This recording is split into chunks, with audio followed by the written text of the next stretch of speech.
परिवार नाम का बोझ। हम शहर में रहते थे, पहले छोटा शहर, फिर धीरे धीरे बड़ा शहर हमारी जिंदगी बन गया।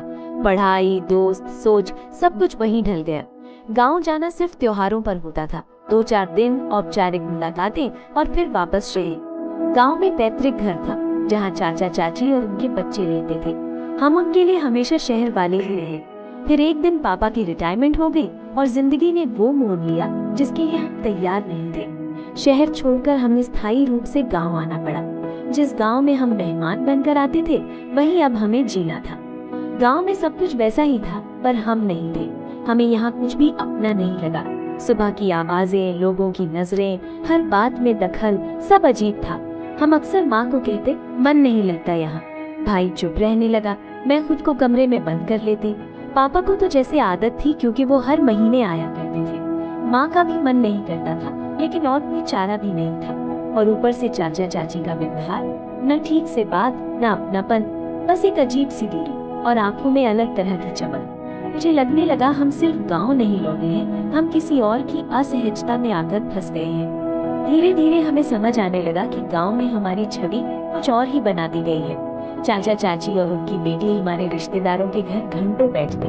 हम वहाँ नहीं होते, पर हमारी बातें जरूर होती। हम बदल गए हैं, घमंड आ गया है, खुद को अलग समझते हैं। जब हम अपने घर में कोई सामान लाते, तो महसूस होता कोई देख रहा है, चुपके से, जैसे हम कुछ छिपा रहे हैं। हमारे लिए कोई सवाल नहीं था, बस फैसले थे। धीरे धीरे हम उनके लिए विलन बन गए, लेकिन असल सच्चाई कुछ और थी, जिसे अभी किसी ने सुनना नहीं चाहा था।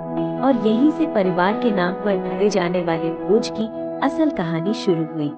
गांव में रहते हुए हमें सबसे ज्यादा नजरों का एहसास होता था। हम कब बाहर गए, किससे मिले, घर में क्या लाए, सब किसी न किसी को पता चल ही जाता। चाची और चाची की बेटी अक्सर घर के सामने बैठती, कभी फोन पर बात करते हुए, कभी इधर उधर देखते हुए। मैंने माँ से एक दिन कहा, ऐसा लगता है जैसे हम पर नजर रखी जा रही है। पापा ने बात टाल दी, लेकिन माँ ने सहमति जताई। हम कोई गलत काम नहीं कर रहे थे, फिर भी हर हरकत जैसे जवाब मांगती थी। गांव में अकेलापन ऐसा होता है जहां लोग पास रहते हैं, लेकिन अपनापन कहीं खो जाता है। कुछ समय बाद बुआ ने माँ से कहा, तुम्हारे यहाँ सब ठीक तो है ना? माँ चौंक गई। क्यों? जवाब मिला, बस ऐसे ही सुना, आप लोगों को गांव रास नहीं आता। माँ समझ गई, चाची और उनकी बेटी सिर्फ बातें नहीं कर रही थी, वो कहानी बना रही थी। हर रिश्तेदार के घर एक नया रंग, एक नई बात। कहीं हम घमंडी थे, कहीं हम अलग थलग रहते थे, कहीं हम किसी को महत्व नहीं देते थे। हम चुप थे, इसलिए कहानियां और मजबूत होती जा रही थी। मुझे पहली बार लगा गांव में चुप रहना हमारी सबसे बड़ी कमजोरी बन गया है। एक दिन पापा रिश्तेदार के यहाँ गए थे, तो उन्होंने पापा से कहा, हमारे घर आकर आपकी चुगलियां की जाती है कि आपको, आपकी धर्म पत्नी और बच्चों को घमंड हो गया है। पापा ने मुझे कहा, हम कैसे हैं आप जानते हैं, आपको क्या बात सच लगती है, आप उस पर भरोसा कीजिएगा। पापा ने पहली बार सबके सामने शांत लेकिन साफ कहा, अलग रहना घमंड नहीं होता, आदत होती है। उस दिन मुझे समझ आया, हम विलेन इसलिए नहीं थे कि हमने कुछ गलत किया, बल्कि इसलिए कि हमारी जिंदगी उनकी सोच से मेल नहीं खा रही थी। यही पहला बड़ा ट्विस्ट था। समस्या हमारी नहीं, उनकी असुरक्षा थी। थोड़े दिनों बाद चाचा चाची का व्यवहार अचानक बदल गया। सामने से मुस्कान, हालचाल और बनावटी अपनापन, और पीछे से कहानियां और तेज हो गई। चाची की बेटी अब और ज्यादा रिश्तेदारों के घर दिखने लगी। वो घंटों बैठती, हमारी छोटी छोटी बातों को बड़ा बनाकर बताती। हम चुप थे, पर अब हम अनजान नहीं थे। हमें दिखने लगा था ये नफरत नहीं, तुलना से निकली हुई जलन थी। एक दिन वही रिश्तेदार ने गलती से सबके सामने सच बोल दिया। उन्होंने कहा, ये सब हमेशा हमारे यहाँ आकर आपकी चुगलियां करते हैं। चाची को ऐसा लगता है कि अगर हमारा परिवार यहाँ जम गया, तो रिश्तेदारों में उनकी बात कम हो जाएगी। मुझे झटका लगा। तो बात सम्मान की नहीं, कब्जे की थी, नैतिकता की नहीं, अधिकार की थी। हमारा शहर से आना उनके लिए एक चुनौती बन गया था। हमारी सोच, हमारा रहन सहन, सब कुछ उनके स्थापित दायरे को हिला रहा था। यही दूसरा बड़ा ट्विस्ट था। हम विलेन नहीं थे, हम बस उनके डर का आईना बन गए थे। उस रात हम सब एक साथ बैठे। माँ ने कहा, अब चुप रहना हमें ही नुकसान पहुंचा रहा है। पापा ने गंभीर स्वर में कहा, हमें लड़ना नहीं, पर साफ रहना होगा। निर्णय हुआ, अब हम अपनी बात खुद रखेंगे। गांव के कामों में भाग लेंगे पर झुककर नहीं। हम रिश्तों से भागेंगे नहीं पर डरेंगे भी नहीं। मैंने पहली बार खुद को कमजोर नहीं, तैयार महसूस किया, क्योंकि जब सच आपके साथ हो तो सबसे बड़ा बोझ हल्का हो जाता है। और यही तैयारी आगे चलकर सब कुछ बदलने वाली थी। गांव में हर छोटा काम सबको पता चल जाता था, और सबसे आखिर में हमें। इस बार पापा खुद रिश्तेदारों से बातें करने जाया करते हैं हफ्ते में एक बार, क्योंकि रिश्तेदारों को भी पता चलना चाहिए कि हम कैसे हैं। पहली बार चाची की आंखों में असहजता दिखी। किसी ने कहा, अब आप भूलने लगे। पापा ने मुस्कुराकर जवाब दिया, यहाँ रहते हैं तो आना हालचाल पूछना जरूरी है, वहाँ की जिम्मेदारी भी निभानी होती है। ये बात सीधी थी पर असरदार। हमने अब छुप कर जीना छोड़ दिया था, और यही बात चाचा चाची को सबसे ज्यादा असहज कर रही थी, क्योंकि जब इंसान बिना डर के सामने आता है तो झूठ अपने आप कमजोर पड़ने लगता है। एक दोपहर चाची की बेटी हमारे घर आई, पहली बार बिना किसी वजह के। उसने बातों बातों में कहा, लोग कहते हैं आप लोग बहुत बदल गए हैं। मैंने शांति से पूछा, कौन लोग? वो चुप हो गई। उस पर उसकी आंखों में घबराहट थी। मैंने पहली बार सीधे कहा, अगर कोई सवाल है तो हमसे पूछो। उसने जल्दी से बात बदली और चली गई। शाम तक रिश्तेदारों में एक नई कहानी घूम रही थी कि हम घमंड दिखा रहे हैं, लेकिन इस बार कुछ रिश्तेदारों ने उस पर भरोसा नहीं किया। यही तीसरा बड़ा मोड़ था। चुगली अब एक जैसी असरदार नहीं रह गई थी। एक बुजुर्ग रिश्तेदार पापा के पास आए। उन्होंने कहा, बेटा, हम सब कुछ देख रहे हैं। उन्होंने बताया कि चाची और उनकी बेटी कई घरों में अलग अलग बातें बताती रही हैं, पर अब लोगों ने फर्क समझना शुरू कर दिया था। पापा ने शांत स्वर में कहा, हम किसी को गलत साबित नहीं करना चाहते, बस साफ रहना चाहते हैं। उस दिन मुझे पहली बार गांव में हल्की सी स्वीकृति महसूस हुई।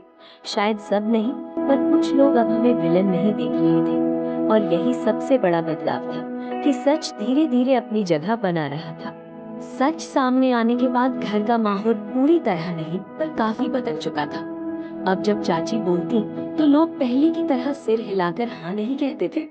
किसी ने पूछ लिया, ये आपने कब देखा? ये बात आपको किसने बताई? चाची असहज हो जाती।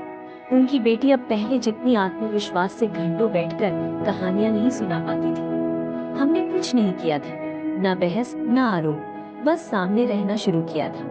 धीरे धीरे हमारे परिवार को सुना जाने लगा। यहीं से ताकत का संतुलन बदलने लगा, और ये बदलाव चाची को सबसे ज्यादा चुभ रहा था।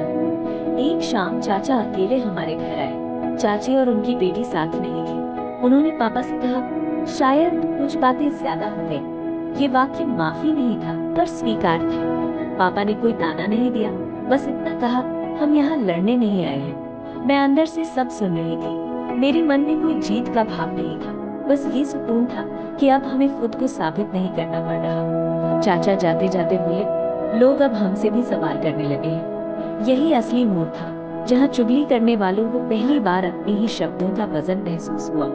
कुछ दिनों बाद एक रिश्तेदार ने मुझे अलग ले जाकर कहा, तुम लोग कभी समस्या थे ही नहीं। उन्होंने बताया कि चाची की बेटी दरअसल डर गई थी।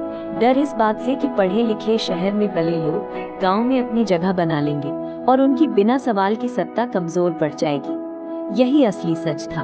हम विलन नहीं थे, हम बस उनके डर का चेहरा बन गए थे। उस दिन मुझे पहली बार अपने भीतर कोई बोझ नहीं लगा, क्योंकि जब सच साफ दिख जाए तो झूठ अपने आप ढहने लगता है। और अब कहानी अपने अंत की ओर बढ़ रही थी। सच सामने आने के बाद हमने कोई जश्न नहीं मनाया, हमने बस अपनी सीमाएं तय की। अब हम हर जगह सफाई देने नहीं जाते थे, हर बात का जवाब देना जरूरी नहीं समझते थे। माँ ने साफ कह दिया, जो पूछेगा उसे बताएंगे, जो चुगली करेगा उसे अनसुना करेंगे। पापा ने गांव के कामों में अपना योगदान जारी रखा, पर किसी को खुश करने के लिए नहीं। भाई बहन अब पहले से ज्यादा खुले थे। हमें समझ आ गया था, सम्मान मांगने से नहीं, अपने व्यवहार से मिलता है। और कभी कभी दूरी ही सबसे स्वस्थ रिश्ता होती है। त्योहार फिर आया। इस बार चाचा चाची ने खुद बुलावा भेजा। हम गए, पर डर के साथ नहीं।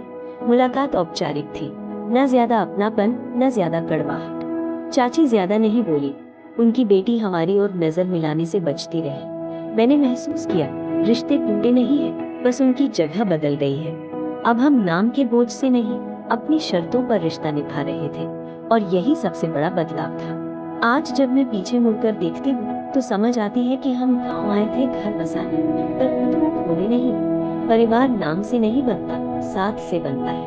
और जो साथ आपको विलन बना दे, वो रिश्ता खून का होकर भी अपना नहीं होता। माँ, पापा, भाई, इनके साथ हमने कभी खुद को छोटा नहीं किया, और यही हमारी सबसे बड़ी जीत है। परिवार नाम का बोझ मेरे लिए अब सिर्फ एक कहानी नहीं है, ये एक सीख है कि सच, संयम और सीमाएं मिलकर हर बोझ को हल्का कर देती हैं।